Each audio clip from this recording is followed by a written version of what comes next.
Good afternoon. There we go. There we go. My name is Savannah Baker. And I am Liz Randolph. And we are the co-presidents of the Holocaust, Genocide, and Human Rights Project here at Monroe Community College. Before we begin, I ask you all to please silence your cell phones. We would like to welcome you all this afternoon on behalf of the Monroe Community College and Water for South Sudan. It is an honor for us to be up here as we welcome you to this year's conversation with Salva and Linda Sue Park. And of course, we cannot forget the thousands of students and teachers who have linked in to join us from across the globe. Let's all wave to them and say hello. Hi, everyone. Hi.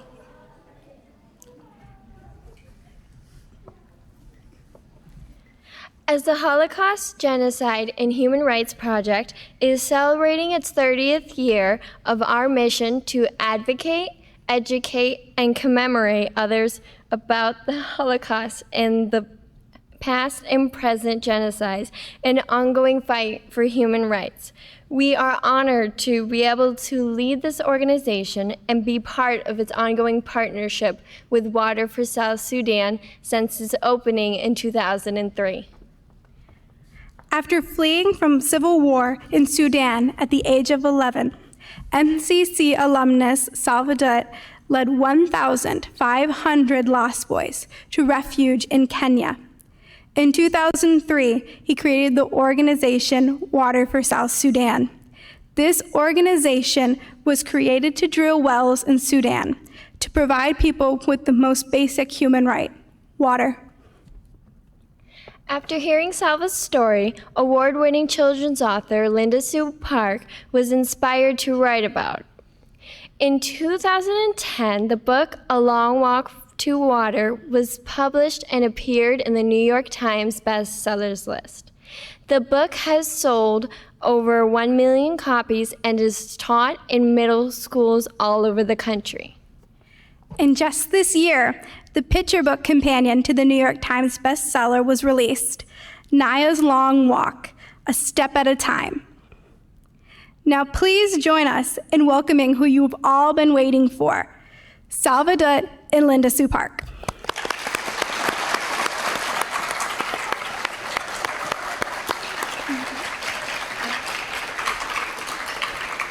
And at this time, we invite to the stage MCC alumnus Tony Filer, who will conduct the interview.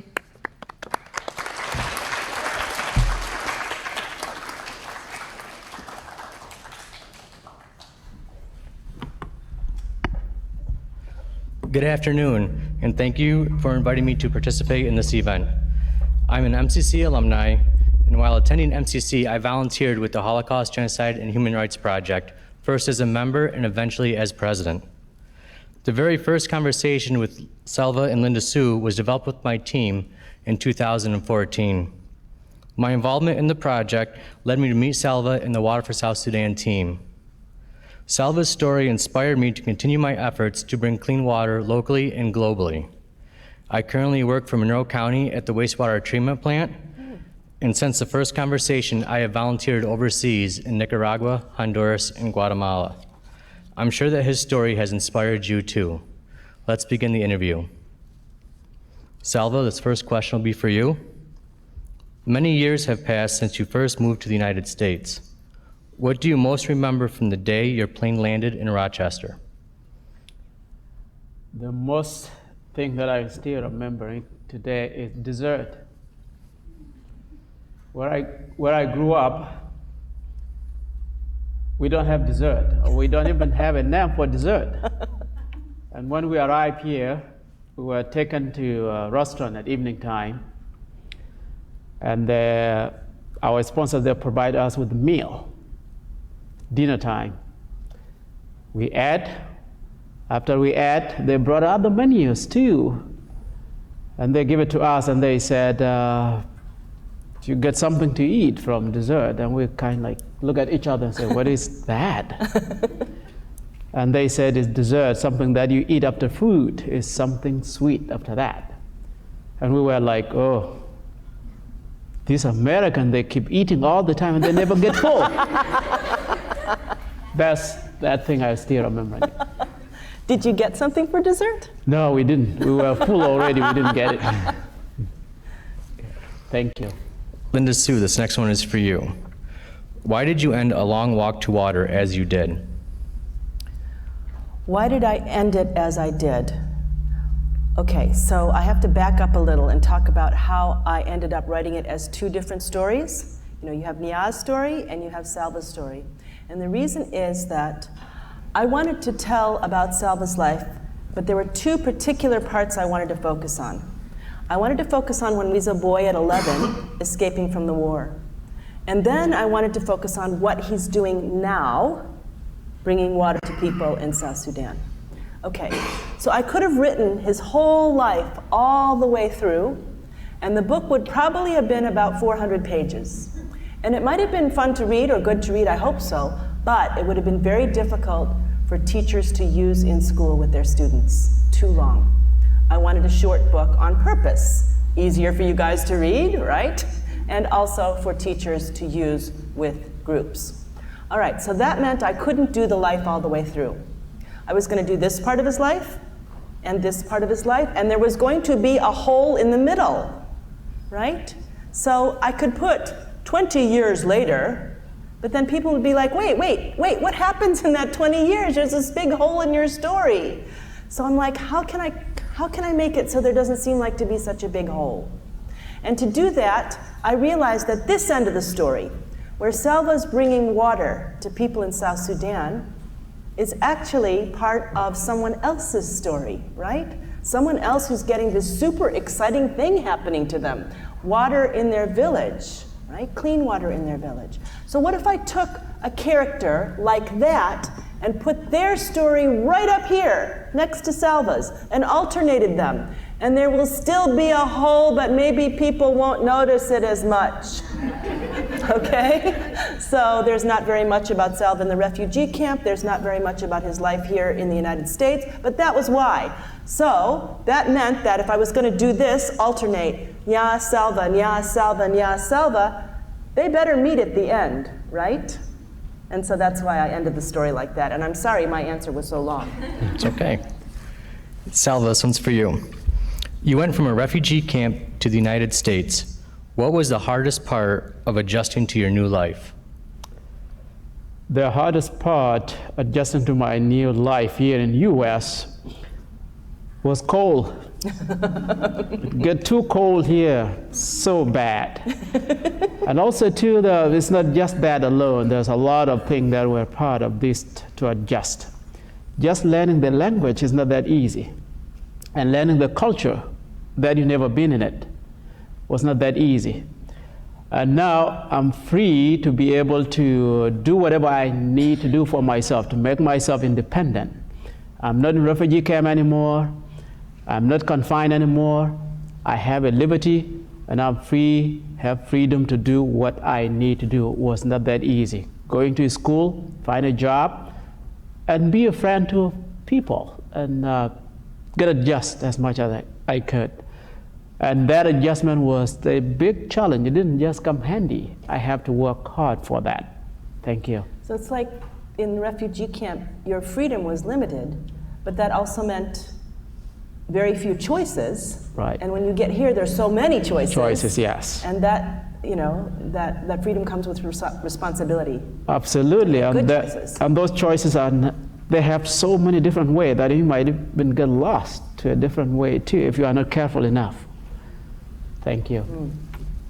Linda Sue, your parents are Korean immigrants. Does their transition to life in America continue to have a lasting impact on you? If For so, sure. how? Yeah, for sure. I often think about, you know, the fact that I grew up the child of immigrants. And obviously there are advantages and disadvantages to it, right? But overall, it makes life super interesting, right? You've got all this stuff going on. You've got this one culture and this other culture, and you're in the middle, and you're not like everybody else. Where I grew up, I was the only Korean in my whole town, in my whole school, for years and years, you know, and that had these challenges, and a lot of them were not fun, right? But they provide, whenever there's a challenge, there's also an opportunity. So it really makes life really, really interesting. And I often think to myself, wow, what would it be like to not be the child of immigrants, to not have immigrants that I know as really close friends in all my life? And wow, I think life would be a lot less interesting, a lot more boring. Salva, how were you welcomed in the United States? How did you make new friends?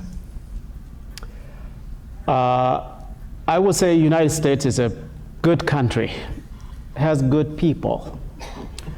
When I came here, there are so many people that opened their arms for us, or for me, to bring me in and support me to get adjusted to my new life. Example is Moore's family that you read in A Long Walk to Water. And I was feeling completely at home. I felt like I met with people, which means sometimes it doesn't mean we are different. We are one people. It doesn't matter what color you have in this world, whether you are white or black or woman or girl or oldest, we still one people no matter what. And when I came to US, I felt that. We are one people that need to take care of each other. And I was very welcome here, and that's why I be able to do the work that I've been doing today to help people in South Sudan. Without that, I wouldn't be able to do this work I'm doing today. Thank you. Salva, you get another one. Based on the news sources and current events, can you compare your experiences in a refugee camp with the experiences of people who are currently living in refugee camps around the world? My experience in refugee camp, or the people who are living in the camp and around the world, is I would say I'm one of the lucky people to be able to get opportunity to come here. I still have some of the guys that I was with them in refugee camp, and they are still living in refugee camp today. And that's why I said I'm very lucky, because that life there is not a good life, guys, to be honest with you. You feel like you are sitting in the jail. You become hopeless. You never know whether you will be able to go back and see your family or see your country or have a better life and have opportunities in your own life. All those kind of things are lacking all the time. And I compare my life is way, way, way, way better than the people that who are still living in refugee camp today around the world. And that's part of that too. It makes me excited to be able to go back and help people that who cannot help themselves. Thank you. I often think about, like, when I'm in front of a large group of students like this, you know, I keep looking at all of you, and I try to make sure that my eye lands on every face at least once, because I'm like, someone out there, and probably a bunch of someones, are going to grow up to do something really awesome. Maybe they won't be famous, but they'll be leaders in their community, they'll help other people, they'll help their families, you know, and I think about that in terms of when you see those. I mean, Salva was one of hundreds of thousands of refugees from that war. And he was, you know, he just came here with nothing, like way less than anybody I'm looking at right now has. He had nothing. And he grew up to do this incredible thing, right? He's helping millions of people. And I think about that with refugees and immigrants. Among the refugees and immigrants who want so badly to come to the United States and get an education and a better life, there's probably someone who's going to help figure out a cure for cancer. There's probably someone who's going to figure out a step to help save our environment. Okay? So it's just, to me, so important and so personal because of my own parents, because of knowing people like Salva, that we don't say, no, you can't come in. No, you can't come in either, and you can't come in. You're going to stop the person who might find a cure for cancer? You know. So, of course, we have to have laws and we have to have rules, but we also have to have open hearts, like Salva's talking about, you know. And I don't just mean, by the way, you guys growing up to do something great. I mean you guys out there too, all right? Linda Sue, what was the most helpful resource for you besides hearing Salva's stories as you tried to accurately convey Nia's life in South Sudan? Well, obviously the most important source was this guy right here. And I read what he'd written, and I interviewed him many, many times. My husband, who is a journalist, had also interviewed Salva many times for articles, and so I relied on my husband's knowledge.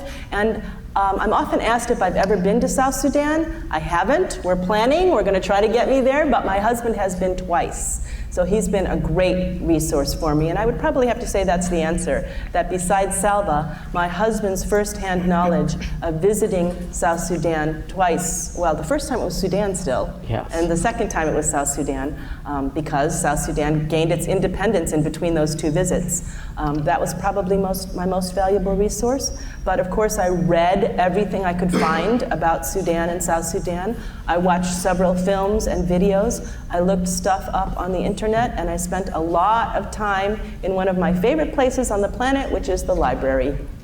I do a lot of my research in libraries, and I think they're a very precious resource because there are communities all over the world, and even some here in our country, where people don't have access to libraries.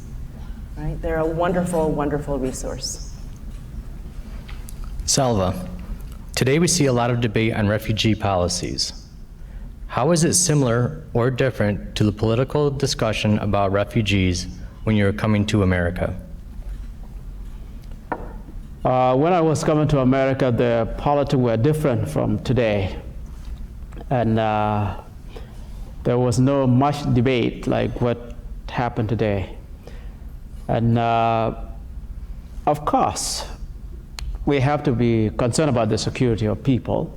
And of course, we have to be concerned about the people that who need help. Like I myself, who came here. It's not just me, maybe among other people who are sitting in this audience were immigrant too.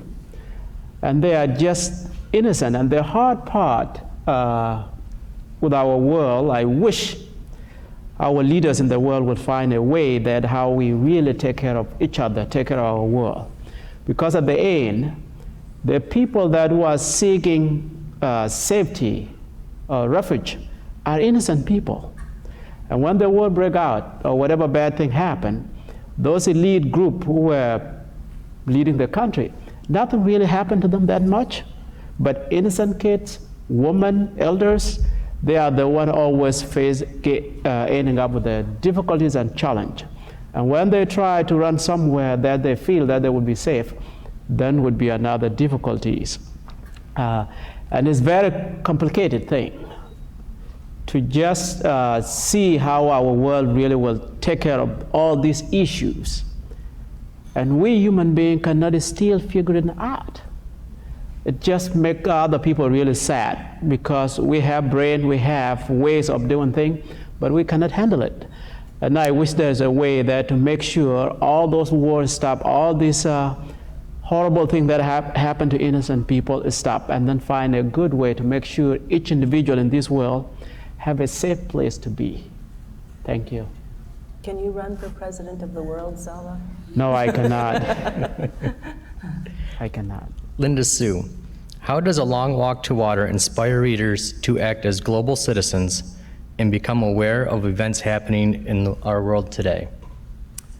Well, that's all on all of you and all of you because it was a complete surprise to me. When I wrote A Long Walk to Water, it was because of my admiration for Salva and that cliche, what can one person do to change the world?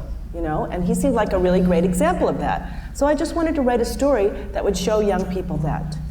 And then the weeks and months went by after the book was published, and I started to get letters, and Water for South Sudan started to get donations from young people who had gone to their teachers and their librarians and the other adults in their lives and said, wow, this book, what can we do to help?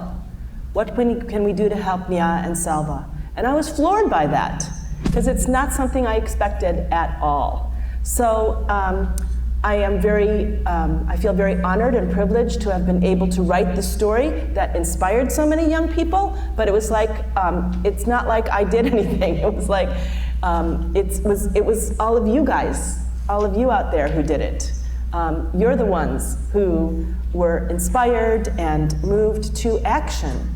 And there's something that I find really especially moving about it is that for most of us in our daily lives, we don't have the opportunities to literally save people's lives, right? That happens in superhero movies, right? Like, I don't go around like throwing myself in front of trucks to save babies or something like that, right? We don't have chances to be superheroes.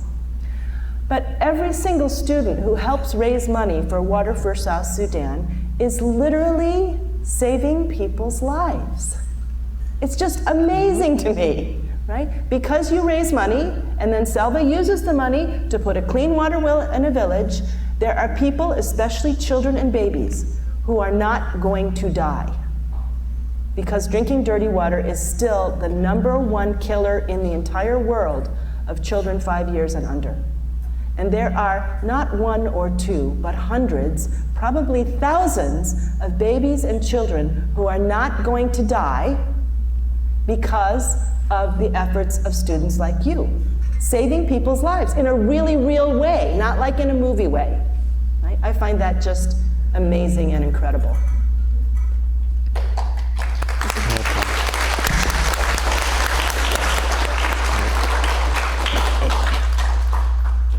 At this time, we'd like to give a shout out. We want to thank Kuwait, who joins us today, who has raised $5,000 for Water for South Sudan. Let's give them a round of applause.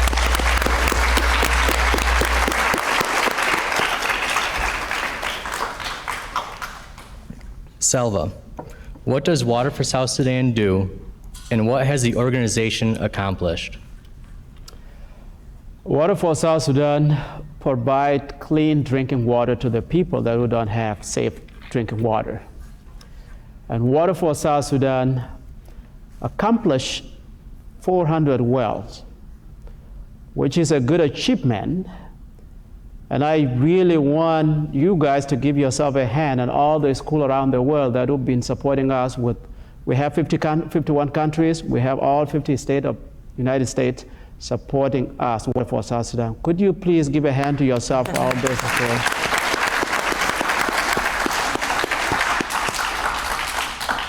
And Water for South Sudan train over 300 villages with hygiene. Because when you have when you have water, you need to make sure too that water is safe, not to be contaminated. Water for South Sudan did that. We also did a pilot project of latrine. Imagine yourself, you're all a student. If you go to your school, do you go to bathroom? Do you touch water? If you go to school from the morning up to 3 p.m. and you have no bathroom, how would you feel? You will feel miserable, correct? And we had, one of the schools have 800 students and they never have a well or a latrine. We provide that latrine for them to make sure that they would have access. And because of just putting a well there and put a latrine there, it triggered the other thing. Another organization called World Food Program came in and provided a meal for them. Look at that. Just because of that little door that we opened, that's what they have that opportunity. And who knows, maybe one of those kids in that school might even be able someday to build a nice latrine for other school. Latrine is a bathroom, guys, sorry. And it just is so nice to give opportunity to other people to have the same thing.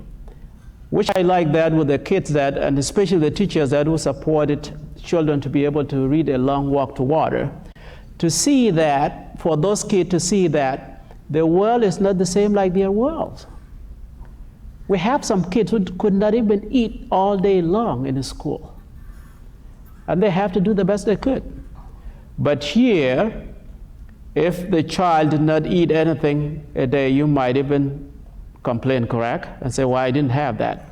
And it's not that just alone. You might even have a choice that said, I don't want to eat this and I want to eat this. But in other part of the world, they don't have opportunity like what you guys have.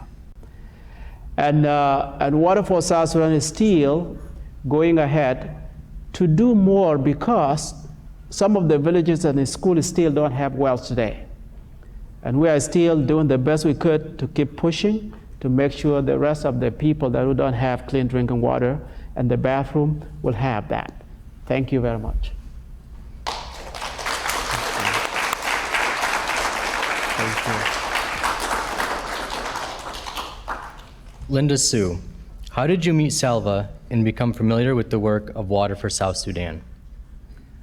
My husband was the first to meet Salva. He met him to interview him to do a story. He went to an event that Salva was holding, and he came home and said to me, I met somebody really awesome today, and I think you should meet him too. So my husband met with Salva a few more times, and we finally decided that we would invite Salva to our home. During the holiday season, we used to give what's called a white elephant party. You exchange like really dumb gifts. So we invited Salva to our white elephant party, and that's the first time that I met him, and he won a set of chicken curtain weights. A very useless gift. But I enjoy it. But that was the first, and well, he's a really easygoing dude. You know, I'm sure there's somebody somewhere in the world who has met him and thought sort of meh, but most people who meet him are like, wow, this guy is really cool. And that's certainly what happened to me. And I was like, oh, I want to be friends with him. You know, did you ever meet somebody like that? And it's like, oh, I really want to be friends with him. And so I was really happy that he wanted to be friends with us too. Thank you. Thank you for inviting me to White Elephant Party. Salva, what were your original hopes and goals for Water for South Sudan?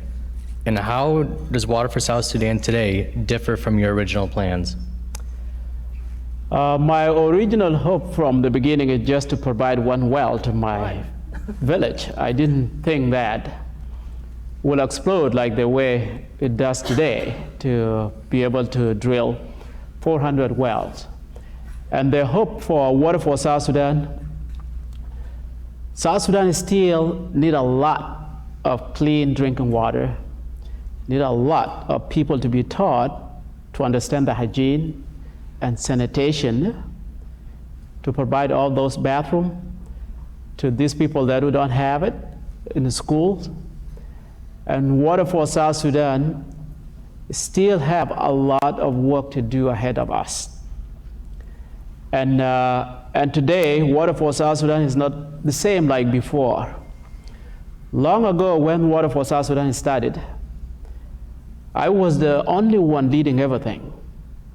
I have to go there and do the drilling, running every single thing in a very harsh condition, difficult extreme. It's not like here when you have a fancy road, you have a McDonald's anytime that you need to eat.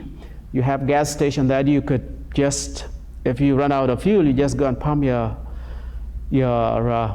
fuel. Was not like that. Everything was impossible. 100 miles might take me 2 days to reach there. And I would stay there for 6 months working in that hardship, standing up in the extreme heat, over 100 heat, all day long. If we get sick, you don't have medicine anywhere. You have to make sure you carry your medicine with you, your food with you, everything with us. And then when the season ends, I pack everything and come back here, going to school, going to meet other people, and do whatever I could to raise funding and go back. But today, things change a lot. Our first staff in Water for South Sudan here Her name is Lynn Maluli. She's right here. Lynn, could you raise your hand, please? And when Lynn came in, she changed our entire life, the way we used to run ourselves. And we were just in the closet, and we get out in that closet, and we become really good. And Water for South Sudan is in excellent shape today. And I could not take pride of that, and I could not take a credit for that. It's because of all of you and wonderful people that will manage to put their dollar in the organization they don't even know money will end up in someone's pocket or will go and do the actual thing. That's a big accomplishment and a big appreciation for me, for people that who trusted me to be able to put their money into that. And thank you very much.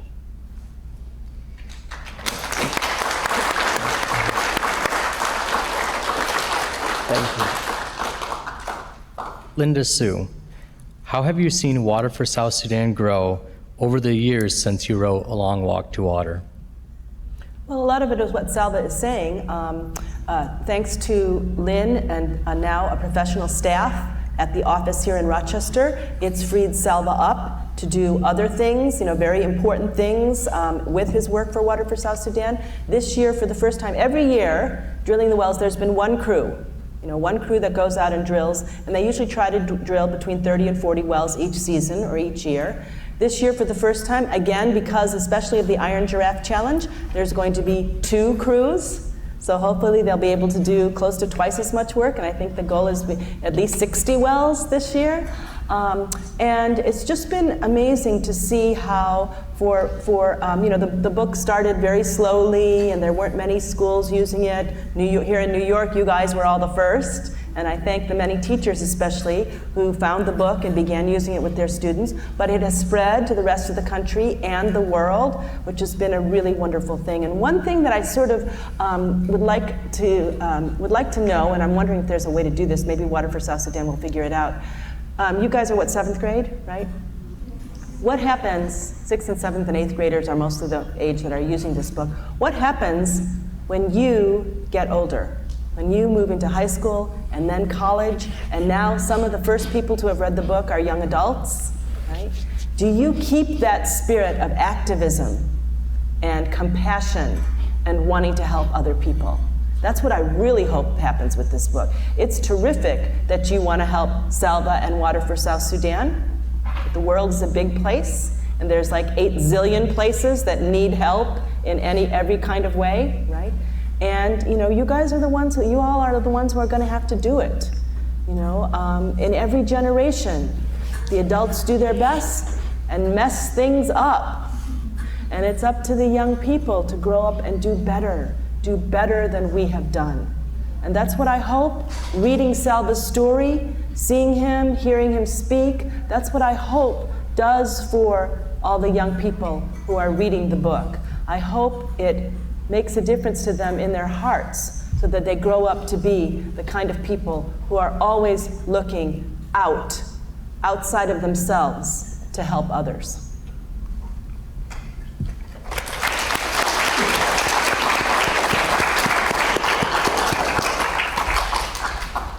Salva, what is one thing you hope to see Water for South Sudan accomplish in the future? The one thing that I need Water for South Sudan to accomplish in the future are all this well that we are providing to the people of South Sudan. I wish we will be able in the future to provide all clean water to all people that who are still drinking bad water, and making sure that everyone has the access to sanitation, to bathroom in another way. These are the things that I really need to see them happen, and that those students that were drinking clean water in their school be able to be healthy and be smart and pass their grade. And you never know, one of the kids might get a good scholarship somewhere and do a wonderful thing in their community. And Water for South Sudan is planting the seeds, is opening the door for the children to be healthy and for the people, for the community to be healthy, to be able to take care of themselves someday. And I want Water for South Sudan to keep providing all the things that we need to do. Thank you.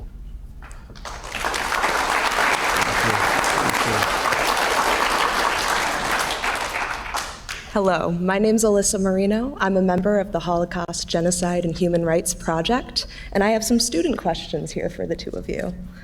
So, from St. Patrick's School in Rodeo, California, Fernanda Oliveira asks Salva, during your walk through Africa, did you ever feel like giving up? If so, what made you keep going? Did I ever give up during my walk in Africa? Or did you ever feel like giving up? Did I ever feel like giving up in Africa? Well, the time I was with my uncle, when he was alive, of course, I was desperate, walking all the time, and I will always fall behind. And then my uncle would say, let's keep going here, there, and there we will stop there, and all this. And because I was in a lot of pain, until I lost my uncle. That day, I never have any single of losing my hope in anything that I do in my life. I don't know what happened, and I don't feel like giving up in anything that I do. And I never lost the hope. Thank you. I think about that a lot. I think, like all of us, sometimes I have a bad day, right? Things are just not going well. And I'm feeling like, God, why did I even get up this morning? I'm having such a terrible day. All of us have days like that, right? And on those days especially, I try to think about Salva and that terrible journey he took. Wow.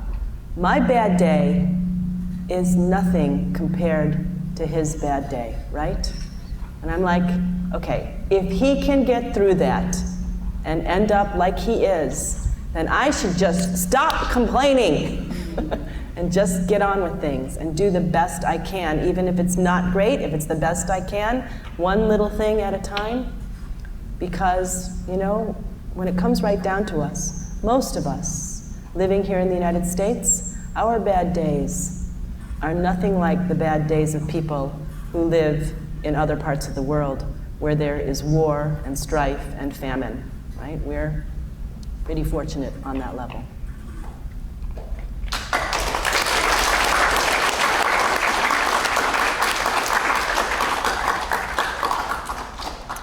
From Terra Verde Discovery School in Norman, Oklahoma, Angela Reed asks Linda Sue Park, what can I do as a kid to make a difference?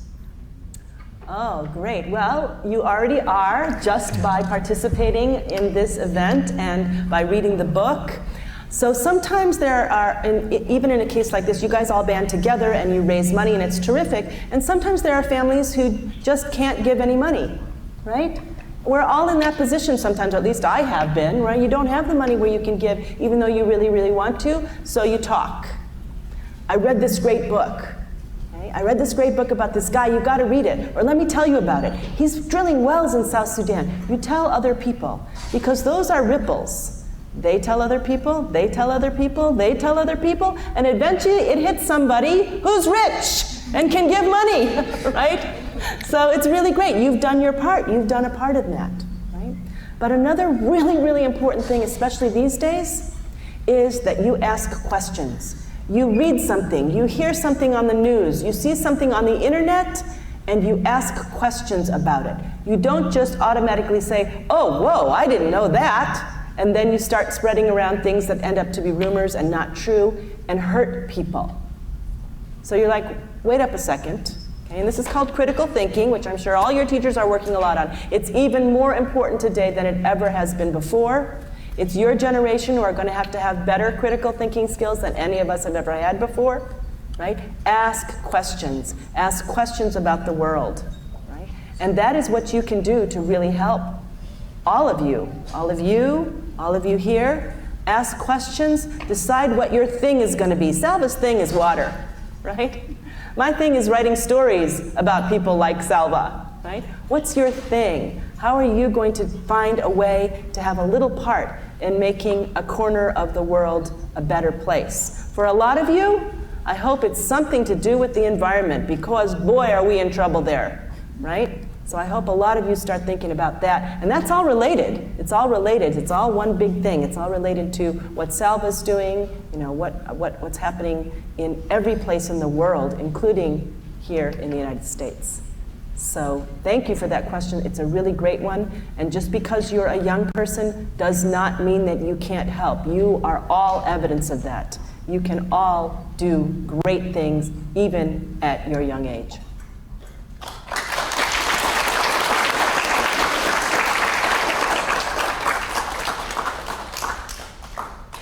From Heritage High School in Lynchburg, Virginia, Sharon Wright asked Salva, do you suffer any ongoing effects of the trauma that you survived? Trauma? Trauma, yeah. Do you have any? Yes. I don't think I have a trauma anymore, because sometimes you need to let things go. But when you keep things in you and think about it all the time, the bad thing that happened to you, it's not good. You traumatize yourself. But if you let it go and then look at the brighter future, look ahead of you, and think about something positive that you need to do to yourself and to your world and to your community, that thing go away. But if you just sit there on what happened to you, you will never bail yourself out. And without that, if I came here to US, for example, when I came here and just sit and say, okay, this country traumatized me. I suffer in this country, I will never go back and do anything positive. Imagine, the people that we've been helping today, we wouldn't be able to help them today if I did that. But because I let it go and then move on and do something positive, all those trauma make it go away completely. And you don't have to traumatize yourself. Thank you.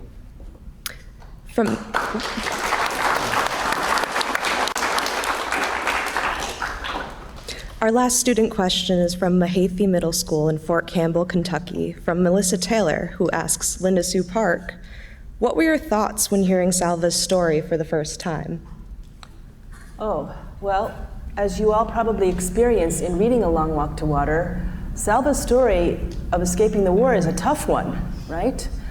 When I first got to hear him, I was like, what, that happened to you? Wait, and then that happened to you? Wait, and then that happened to you? Are you kidding me? How can so many horrible things happen to one person? It was just an awful, awful story. It was hard for me to wrap my head around.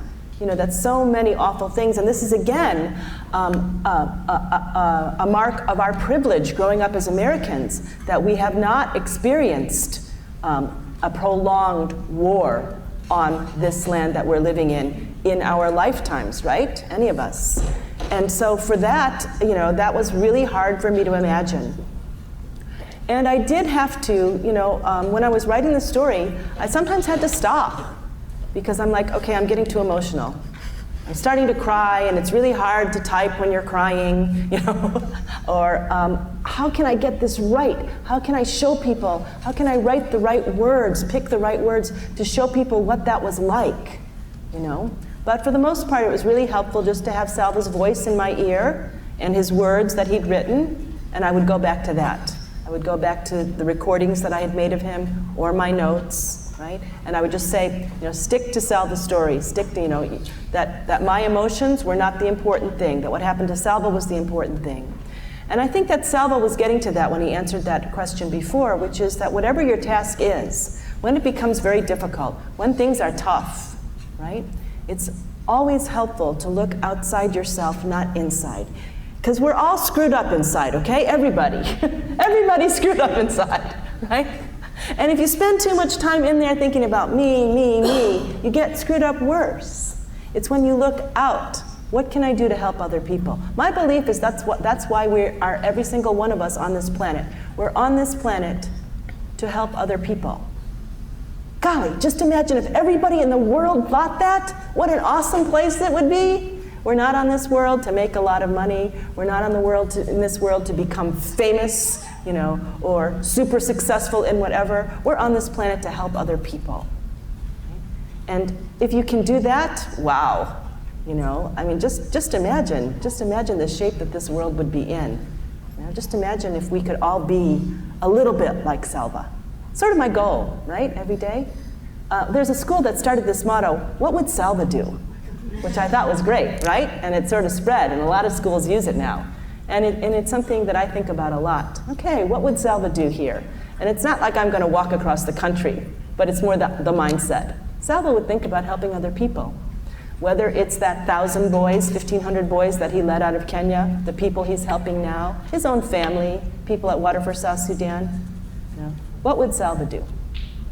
It's a good motto to live by.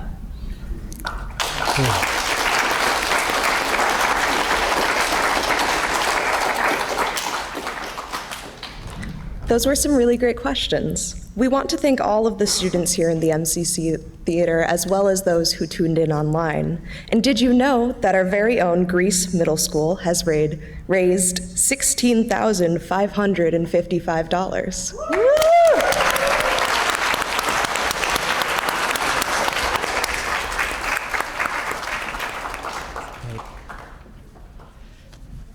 Okay, Salva, Linda, Sue, we're gonna do a little lightning round. First answer comes to mind for the two of you. We'll start with favorite food. Favorite food? Want to go first? Guacamole. My favorite food, milk. Favorite color. Red. Blue. Favorite animal. Giraffe. Oh. Otters, pandas, and elephants. Dream vacation. I have no dream vacation. He never gets a stay vacation, yeah. with my family. I'm a beach gal, the beach. Snorkeling. Early bird or night owl? Oh, night owl. This is killing me. This is like, what, 1 in the afternoon? Early bird. Early bird. Favorite hobby? Volleyball. Games on my phone. Favorite kind of movies? I love documentaries. You like documentaries? Yeah, I guess I like based on a true story stuff. All right, and then this is gonna be one for Salva and one for Linda Sue real quick. Salva, preferred temperature or climate? Prepared temperature, climate, nice 85 to 90. That's my favorite one. And then Linda Sue, favorite book from childhood? Oh, favorite book from childhood. Wow, I have so many. This is really hard. Okay, I'll mention a really obscure title, which you can probably only find in the library.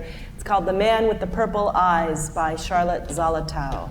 It's a very, very weird story. I was a weird little kid. I still am. All right. Hi, I'm Robert Altamari, and I'm a vice president with the Holocaust, Genocide, and Human Rights Project. On behalf of MCC, thank you, Salva and Linda Sue, for being with us today. We also want to thank the thousands of teachers and students joining us from across the world. As we wrap up our conversation today, please reflect on the experiences, stories, and feelings that Salva and Linda Sue shared today. Did anything that you just heard impact you, resonate with you, or inspire you to make a difference? If so, Water for South Sudan invites all schools to get involved by taking the 2019 Iron Giraffe Challenge. This challenge calls on schools to raise $1,000 to be entered into a prize drawing to win a school visit from Salva. Other prizes include video calls with Salva, Linda Sue, or the Water for South Sudan leadership team. Any school who enters the challenge will be recognized on the website, and all schools who raise $1,000 will win an Iron Giraffe poster. Will you take the challenge?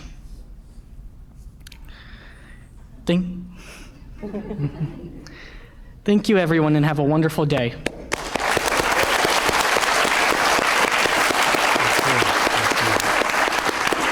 Thank you.